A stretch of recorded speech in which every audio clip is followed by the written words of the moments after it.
Hello everyone.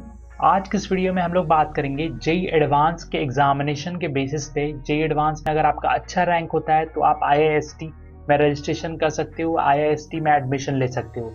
IIST आपका Indian institute of space and science and technology है और बहुत सारे बच्चे यहाँ पे एडमिशन लेना चाहते हैं। इस प्रोग्राम में आपको ज्वाइन करना है बीटेक या फिर ड्यूल डिग्री में। तो एडमिशन की प्रक्रिया बताने वाला हूँ, एलिजिबिलिटी बताने वाला हूँ, साथ में कितने सीट्स अवेलेबल हैं इसके बारे में इंफॉर्मेशन है और कहाँ पे है, और जितने भी अपडेट्स यानी कि कितना रैंक पे आपको एडमिशन मिल पाएगा इसके बारे में भी समझेंगे। काउंसलिंग शेड्यूल के बारे में भी समझेंगे। तो इनका रजिस्ट्रेशन स्टार्ट हो चुका है आईआईएसटी का।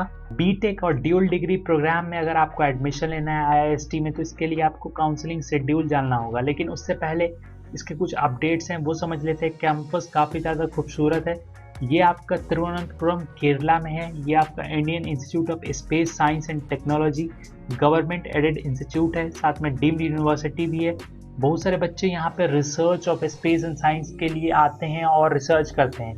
तिरुवनंतपुरम के वलियामाला में है ये, और ये फर्स्ट यूनिवर्सिटी है एशिया में जो कि सिर्फ study and research of outer space करवाता है। एनआईआरएफ की रैंकिंग में ये 40 नंबर पे है। देन आप यहाँ पे देख सकते हो इसके कुछ स्टैट्स भी यहाँ पे अवेलेबल है। डीम्ड यूनिवर्सिटी है, एस्टैब्लिश हुआ था 2007 में। पेरेंट इंस्टीट्यूट है इनके डिपार्टमेंट ऑफ साइंस और Indian space research organisation ISRO. Chancellor है आपके बीएन सुरेश, डायरेक्टर है V K Dadhwal. Academic staff 108 staff हैं। टोटल स्टूडेंट जो यहाँ पे इनटेक होते हैं यानी कि एडमिशन के लिए अप्लाई होते हैं, मतलब कि एडमिशन के बाद जो यहाँ पे पढ़ते हैं वो 948 है। यूजी के कैंडिडेट टोटल है 575, पोस्ट ग्रेजुएट के 163 और डॉक्टरल स्टूडेंट 210 है। आप देख सकते हो ये आपका केरला में है तो एकदम साउथ में है, समुद्र के किनारे। हाल ही में आईआईएसटी तिरुवनंतपुरम ने अपना जो रजिस्ट्रेशन है बीटेक और ड्यूल डिग्री प्रोग्राम के लिए वो एक्टिवेट कर दिया है। यानी कि आपको फॉर्म फिलअप करना है जिन बच्चों ने भी जेई एडवांस एग्जामिनेशन का एग्जामिनेशन दिया है। जेई मेन क्वालिफाई करके जेई एडवांस अगर आपने एग्जामिनेशन दिया है तो आप इजीली यहाँ पे अप्लाई कर सकते हो। आईआईएसटी बीटेक की एलिजिबिलिटी की बात करें तो कैंडिडेट को कम से कम 75% एग्रीगेट मार्क्स चाहिए इन क्लास 12th बोर्ड और इक्विवेलेंट एग्जामिनेशन। आपने क्लास 12th एग्जामिनेशन दिया है तो 75% कम से कम आपका होना चाहिए। Candidates belonging to SC ST and PWD category उनके लिए 65% एग्रीगेट मार्क्स है क्लास 12th में। तो आपको इतना मार्क्स लाना ही है तभी आप अप्लाई कर पाओगे फॉर्म में। एडमिशन मिलेगा कि नहीं इसके बारे में कोई कंफर्मेशन नहीं है, लेकिन आपको कम से कम इतना परसेंटेज लाना है तभी आप एलिजिबल हो पाओगे फॉर्म भरने के लिए। देखो ये इनका काउंसलिंग शेड्यूल है, इंपॉर्टेंट डेट्स है उसके बारे में समझ लेते हैं। Opening of online registration and filling of branch preference 8 अक्टूबर से ऑनलाइन रजिस्ट्रेशन स्टार्ट हो चुका है और ये क्लोज होगा ऑनलाइन रजिस्ट्रेशन 20 अक्टूबर तक। तो जिन बच्चों ने भी क्लास 12th में 75% और जेई एडवांस का एग्जामिनेशन दिया है वो सारे बच्चे यहाँ पे अप्लाई कर सकते हैं। अब किस रैंक पे आपको एडमिशन मिलेगा उसके बारे में आगे बात करेंगे। Then publication of IIST admission rank list, ये अपना रैंक लिस्ट खुद से ही निकालती है। तो 21 अक्टूबर को आपका जो रैंक लिस्ट है आईआईएसटी का एडमिशन रैंक लिस्ट वो आएगा। Then closing date for modification of branch preference, आप आईआईएसटी में जो ब्रांच प्रेफर करोगे वो 22 अक्टूबर तक आप अगर कोई भी मॉडिफिकेशन करना चाहते हो तो इजीली मॉडिफिकेशन कर सकते हो। सीट अलॉटमेंट और एक्सेप्टेंस राउंड यानी कि सीट कंफर्म करने के लिए और सीट जो अलॉटमेंट रिजल्ट है वो आपका 23 अक्टूबर को आ जाएगा। Revalidation of registration for waiting list candidate, तो ये भी आपका 23 अक्टूबर को होगा। ज्वाइनिंग आईआईएसटी नवंबर 30 को आप ज्वाइन कर पाओगे, रिपोर्ट कर पाओगे। Spot admission notification if required, अगर मान लो कि स्पॉट एडमिशन होता है, अगर कोई भी सीट वैकेंट रह जाती है तो 30 नवंबर को आपका वैकेंट सीट पे स्पॉट राउंड होगा। वैसे उम्मीद नहीं है लेकिन तब भी डेट्स यहाँ पे सामने में है। Spot admission registration if required 30 नवंबर से ये होगा 2 दिसंबर तक के बीच में, और जो भी रिमेनिंग सीट्स हैं उस पर आपका सीट अलॉटमेंट ये सारी प्रक्रिया होगी। देन आपका spot admission if required applicable only for remaining waiting list candidate after last round of seat allotment, ये 2 दिसंबर को होगा। क्लोजिंग एडमिशन क्लोज हो जाएगा आपका 4 दिसंबर को और क्लासेज आपके स्टार्ट होंगे 7 दिसंबर को।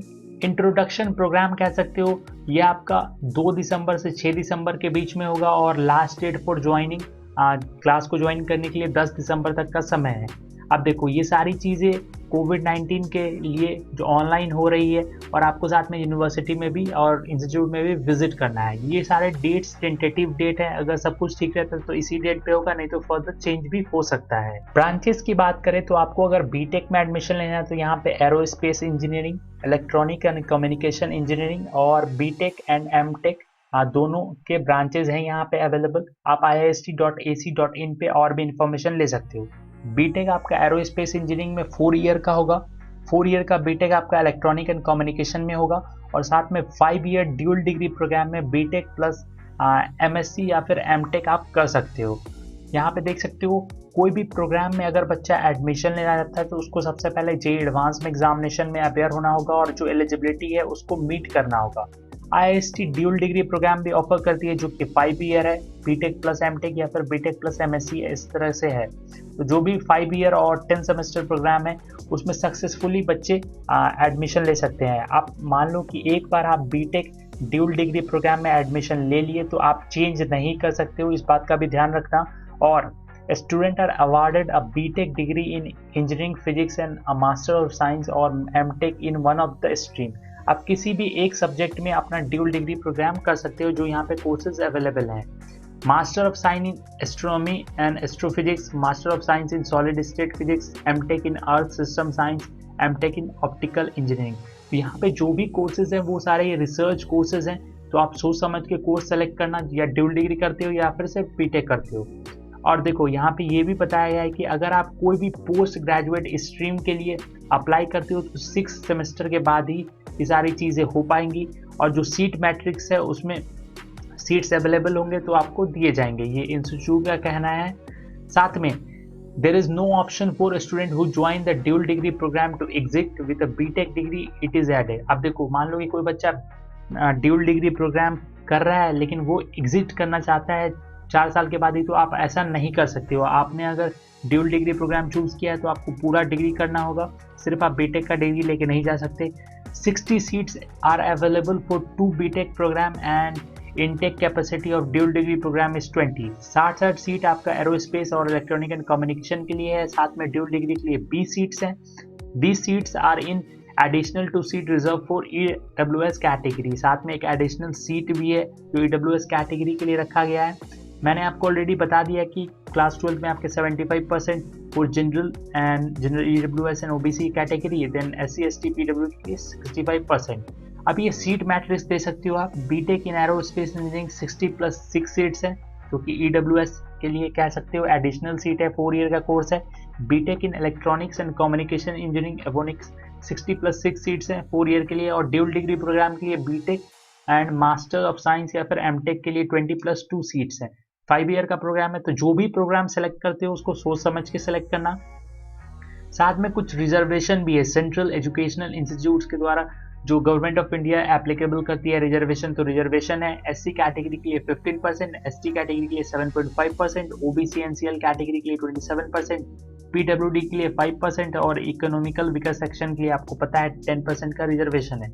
अब देखो ये इनका ओपनिंग एंड क्लोजिंग रैंक है। 2020 में जो एडमिशन रैंक था बच्चों का, अगर इनके रैंक के बीच में आया तभी एडमिशन हो सकता है। पहले बात करते हैं बीटेक एरोस्पेस इंजीनियरिंग की। जो जनरल कैटेगरी कैंडिडेट्स हैं उनका रैंक स्टार्ट होता है ओपन कैटेगरी से 172 से ओपनिंग होता है और 775 पे क्लोज होता है। EWS के लिए 68 रैंक होना चाहिए, जेईई एडवांस में ऑल इंडिया रैंक, और क्लोज होता है 172। OBC के लिए अगर आपका रैंक 152 है से लेकर 473 के बीच में है तो आपका एडमिशन होता है। SC के लिए 14 से लेकर 204। इसी तरीके से बीटेक इलेक्ट्रॉनिक एंड कम्युनिकेशन के चेक कर सकते हो, ड्यूल डिग्री के चेक कर सकते हो। अगर आपका रैंक इसके बीच में लाई करता है तो आपको डेफिनेटली एडमिशन मिल पाएगा, अगर इसके बीच में लाई नहीं करता है तो नहीं मिल पाएगा। और देखो सीट्स भी लिमिटेड है, आपको मैंने सीट्स ऑलरेडी बताया कि 60 और 20 सीट्स हैं, तो बहुत कम सीट है। अगर आपका रैंक बहुत अच्छा है तो आप अप्लाई करना, तभी आपको सीट्स मिल पाएंगे। तो ये ओवरऑल पूरा डेटा था। उम्मीद है आपको सब कुछ समझ में आ गया होगा। फिर भी कोई डाउट हो तो कमेंट कर देना। चैनल को सपोर्ट करना, ये हमारा टेलीग्राम चैनल है, जाके ज्वाइन कर सकते हो वीडियोस के अपडेट के लिए। और जो लिंक है टेलीग्राम का वो डिस्क्रिप्शन में है। और चैनल के सपोर्ट के लिए सब्सक्राइब जरूर से कर देना। एक बार सब्सक्राइब कर दोगे तो सपोर्ट मिल जाएगा, और सपोर्ट मिल जाएगा तो बहुत सारे बच्चे हमारे चैनल को देखेंगे। तो सब्सक्राइब जरूर से करना, बेल आइकन के बटन को प्रेस करना, और वीडियो को लाइक और शेयर नहीं करते हो तो प्लीज लाइक और शेयर कर देना। Thank you for watching. Thank you.